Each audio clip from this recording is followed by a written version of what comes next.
600টা নতুন school, budget ৬৮,০০০ কোটি টাকা। বাংলাদেশের শিক্ষা কি আসছে বড় বিকল্প?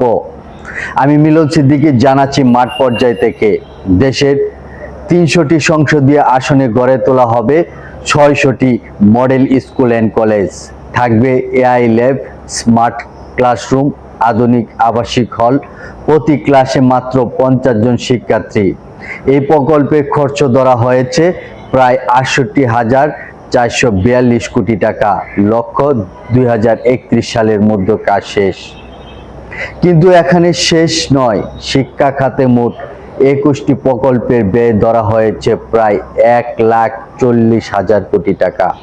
প্রশ্ন উঠছে, এত বড় বাজেট কিন্তু বাস্তবায়ন কতটা হবে, নাকি আবারও কাগজে কলমে সীমাবদ্ধ থাকবে? শিক্ষার বিকল্প নাকি আরেকটা মেগা প্রকল্প? আপনার মতামত কি? কমেন্টে জানান।